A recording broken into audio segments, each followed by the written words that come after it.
tun daga kan malamai, 'yan kasuwa, masu wasannin barkwanci, tattalin arziki da yada ilimi. Kowa yana da wajen zama ko in ce kujerar zama a wannan manhaja ta YouTube.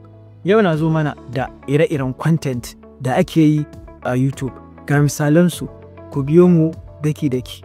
YouTube Mastery Course Module 1 Scenes 4 shi ne bidiyonmu na biyu a kan YouTube course.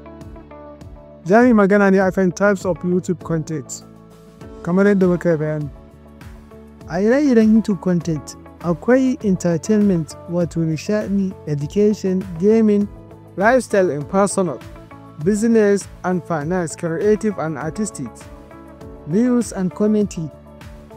Duka waɗannan akwai wasu niche da suke ƙarƙashin waɗannan gaba ɗaya wannan types ɗin. Za mu je gaba, za mu yi bayanin su tun daga farko na ɗaya har zuwa na 7. Entertainment.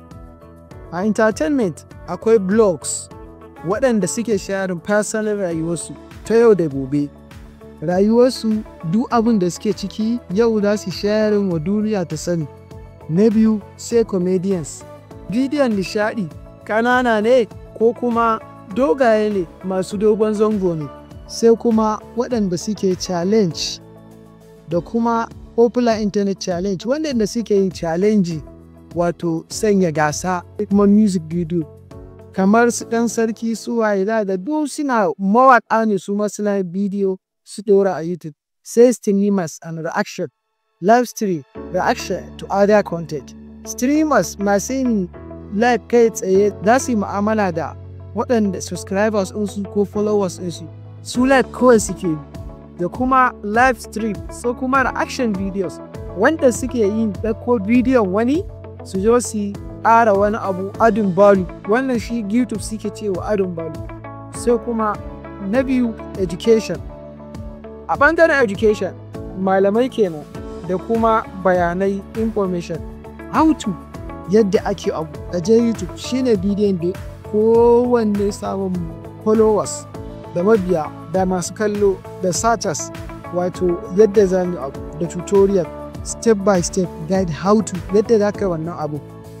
Harkar technology ne, harkar durayuwa, duk yadda za ka yi wani abu wani ya zo ya iya ya zo ya ɗora wannan bidiyon.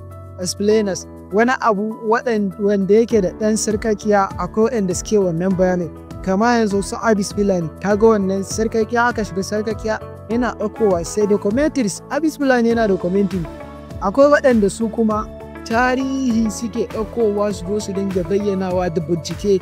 Sai review, kamar kamfani ya yi sabuwan product su kuma suna ɗauko wannan product in ne a tech ne a littafi ne su wasu yi wani bincike su nuna mutane ga wasu abun ƙawa a cikin littafin, a'a wani abu da ya kamata a ce mutane su bige mai, su ne masu yi. Sai kuma podcast irin wanda ake yi yau da gobe da za jama'a sun koma podcast, wato tattaunawa da waɗansu waɗanda suke fice a harkoki na duniya daban-daban, interview kenan, a tattauna da su su bayyana kalubale da nasara da duk abin da suke samu a cikin rayuwa. Na uku sai gaming. Sai masu ƙwallo, wasu wasanni da dama a YouTube ta yanayin yadda game ɗin aka yi ta tun daga farko har zuwa ƙarshe, wani waje ne mai wahalatiya, su za su nuna yadda ake yin wannan wajen. Sai kuma ta ma game ɗin akwai masu review idan an yi sabon update wa jama'ai. Duka fa duk in ka iya wannan kai ma za ka iya shiga ɗaya daga cikin waɗannan. Ka duk waɗannan fa duk waɗannan niche ne shi ma daban, wanda kowane mutum ɗan adam a duniya ya kamata a ce ya ɗauki niche guda ɗaya yana bidiyo a kansa. Ƙarshe da ya haɗa guda biyu, kar ya haɗa ya fi ni. Sai lifestyle, fitness, motsa jiki, harkar lafiya, motsa jiki, abinci, tafiya, yanayin yadda ake motsa jiki na tafiya da na wajen motsa jiki, travel blog waɗanda suke tafiye-tafiye daga wannan ƙasa zuwa wannan ƙasa, wannan al'ada zuwa wannan al'ada suna bayyana wa duniya. Babansu da yawa su ma.